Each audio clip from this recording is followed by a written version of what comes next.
Yes. So look, Poppy, look, can you see? This is where Daddy's going to go. Oh. He's going to go and climb this mountain. In the jungle. My name is Julian Bayliss. I'm a conservation scientist. I'm an ecologist. My job is to try and help conserve and protect areas that are not previously under any form of official protection. Daddy go in a big aeroplane. I saw this site through satellite imagery, and I've never, ever come across a site like this. What was interesting about this site was the surrounding land was heavily cultivated, and then the crater containing rainforest was very dense and intact. And I thought that was a little bit strange because there should be evidence of human disturbance. So then I thought, well, maybe actually you cannot get to the forest. Therefore, potentially, this forest has never had any human interference. To actually find a site with no human interference gives us this unique chance to investigate and measure aspects of climate change. Okay, can Daddy help you? Yes. The speed at which climate change is occurring at the moment, there is only one variable that wasn't there before, and that's the number of human beings that are on this planet. We're planting a forest. On Daddy's hand. Daddy, please make a tree. My hope for this expedition to Mount Liko is that it will help us understand various aspects of climate change.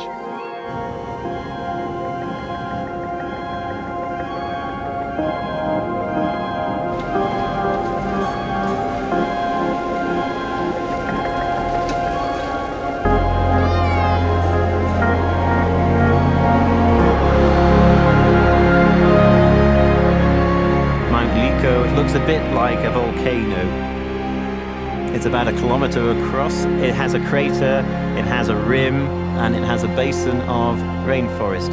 It has these very smooth granite edges that rise up to over 0.5 kilometer. It looks a little bit like a fortress. Bom dia. Bom dia. Como está? Está bom.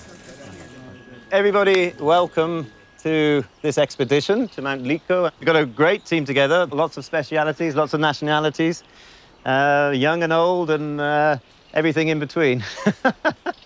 The 2 climbers, Jules Lyons, one of the best free climbers in the UK, and Mike Robinson, also one of the best free climbers in the UK, have been rigging the climb. It's 125 meters the last couple of days now, and it's basically ready. They're going to finish it off this morning, and then we're going to start sending people up. So good. I think this is going to be a really interesting expedition. I think it's going to be a really exciting expedition. I'm expecting to find lots of new stuff, new species, hopefully, and make this trip really worthwhile. Anyway, everybody's welcome. Thank you very much for coming. Let's start working.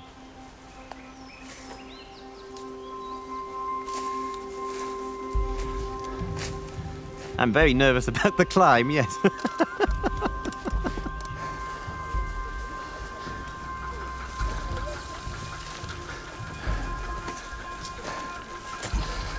The thought of being alone and exposed on the rock face is terrifying to most of the scientists because none of us are actually climbers.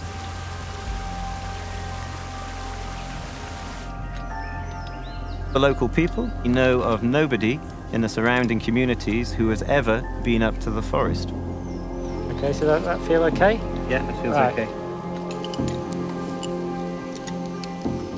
Okay, so you keep doing that, so it's tighter and tighter. Yeah, and then up you get. Then you just tuck it away. Step in like this. If you can, your foot should be tight in the leg all the time.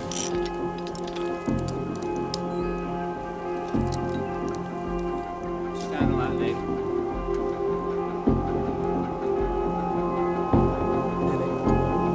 Ah! You okay?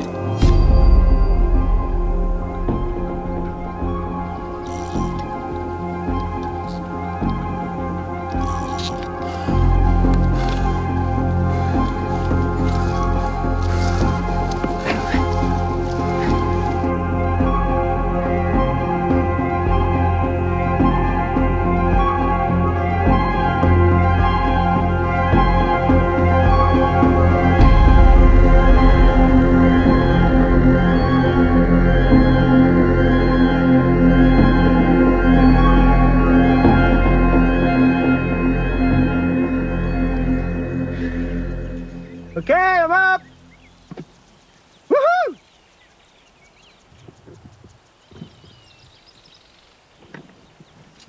Oh, wow.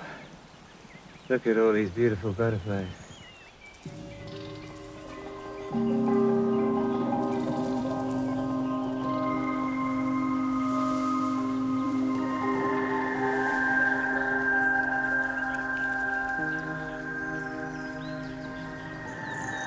Beautiful. Very, very nice to be here.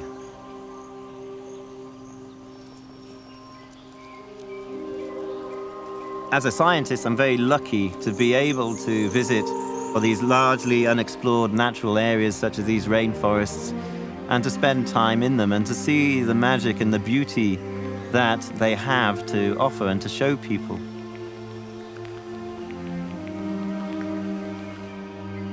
And we can't camp up here unless we find some water.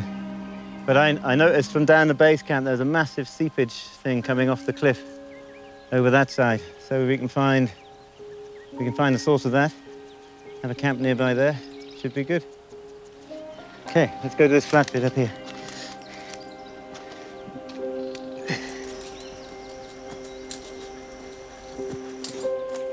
Well, this would make a lovely campsite. Look at it, beautiful. Nice on the edge, nice and open. Perfect. Okay, let's set up camp. We have the best scientists in the world on this expedition. We have a truly international and global team. There's nobody being paid for this expedition. Everybody who is here because of the desire to conserve these places. Done. Home. Way up the hill. Are you exhausted? Not exhausted, excited.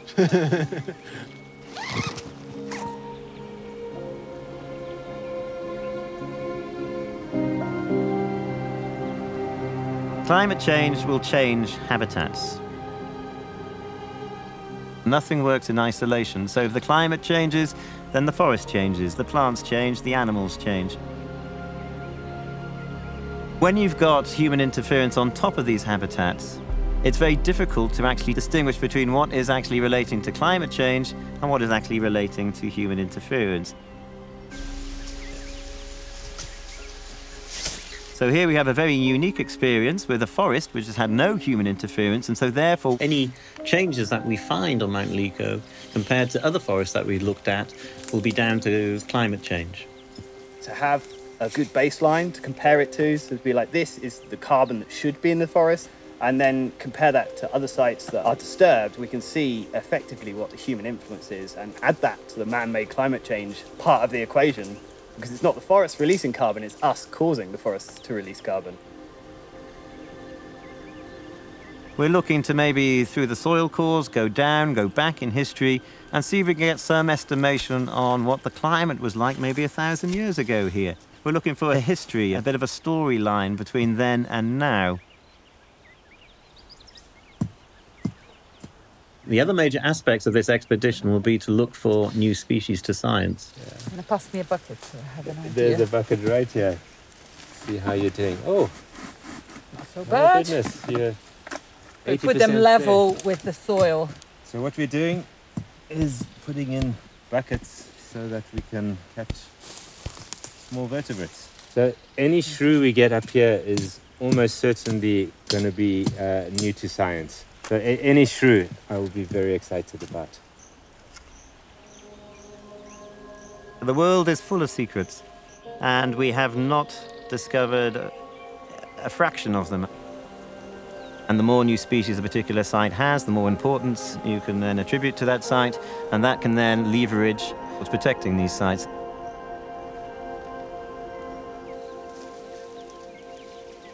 That would be a nice. The idea is to raise the butterfly trap as high as possible, and then you bait it with a fermenting banana mix, and that attracts the canopy-flying butterflies, such as your Caraxes.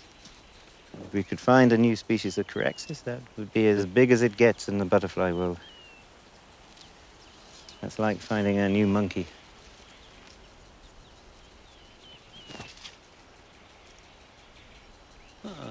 too far off.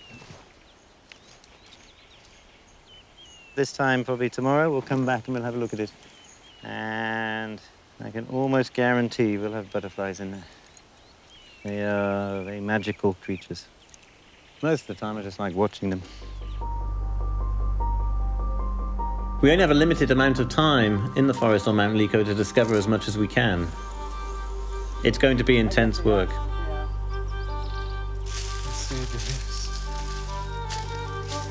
Sausage. Yeah.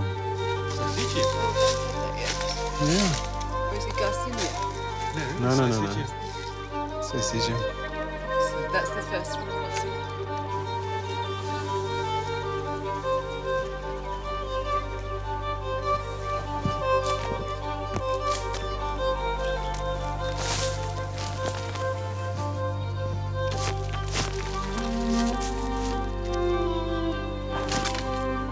I've been lucky enough to find quite a few new species over the years, including many butterflies. And for my daughter's first birthday, I named a butterfly after her, Poppyana, Cymatoe belisai Poppyana. My beautiful daughter Poppy, she's very inquisitive. So she says, Daddy's going to the mountain, or Daddy's going to the forest. So she already knows where I am. It is a unique experience to see the wonders of nature, see the magic of nature. And for my daughter not to be able to experience that makes me very sad. It is a possibility that she won't, because it is possible that these sites won't be there.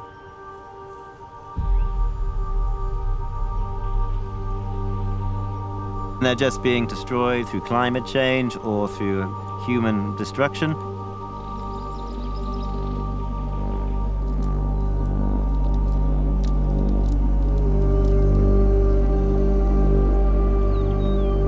These animals and plants that are being forced into extinction have been evolving over millions and millions of years to get to where they are today.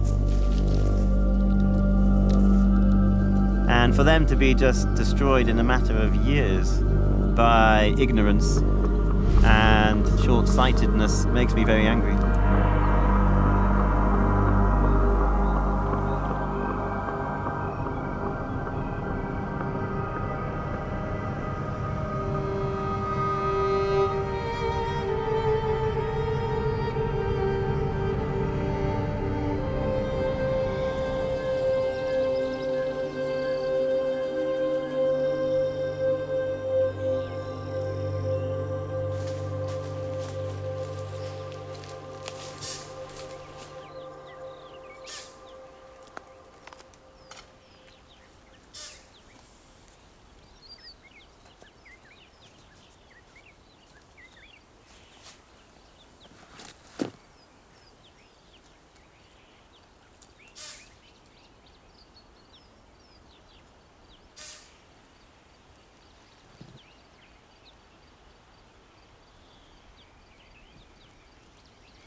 Antelope about this big.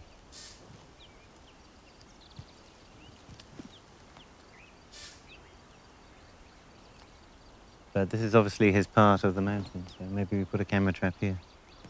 And a new species of reedbuck, maybe.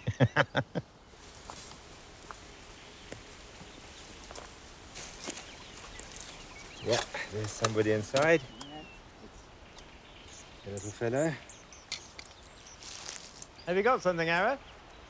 We got a musk shrew, yes. Hey! That could be our first new species. Super. I hope so. It's pretty cool. Yeah, I was very Our happy. first decent discovery. Excellent. Well, that's great. Lovely. All that hard work has paid off already. Every layer of soil is going back in time. And at this point, well, the deepest part of this pit is probably at 1.3 meters. And at the average rate of deposition around here, we'd expect to be several thousands of years old. We were expecting maybe a 30 centimeter soil pit. To go back this deep back in that many thousands of years of life history of this forest, and knowing that that's been without people is, well, it'd be fascinating. The results from this will be incredible. They could dramatically improve our understanding of how climate change is affecting our planet. But I'm surprised how many animals have made it The up. droppings that you found that you collected. And there's antelope. We haven't seen the antelope yet. We've put camera traps out. But how would an antelope get up that cliff face? It's just bizarre. I don't know. It's very interesting.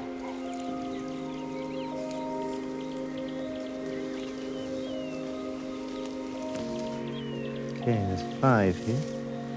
3 of them are the black caraxes, which is that group. Black margarita. And they're the 2 that are remaining, so these are the interesting ones.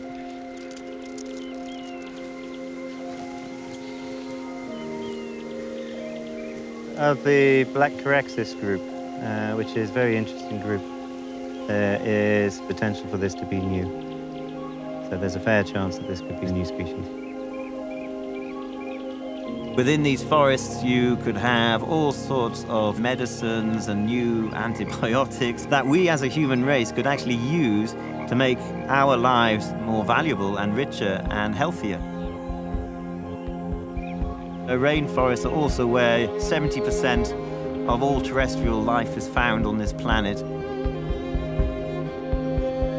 What is being lost is disgraceful. It's actually disgusting, and I'm almost a little bit ashamed that we as a human race cannot actually gather ourselves together and see the magic and the quality and the value that these habitats actually contain. Oh, yeah. Oh, look. It's a beautiful little fellow. It is. Grumpy. And hopefully the evidence that we generate, the research, the new species, all of that we're going to use towards protecting these sites and conserving them for future generations. Is that Poppy? Hello, Poppy, it's Daddy. Daddy's in the forest on the mountain. I'm having a lovely day on the mountain, thank you, Poppy, yes. I wish you could be here, Poppy. I think we have it in us to find a different path.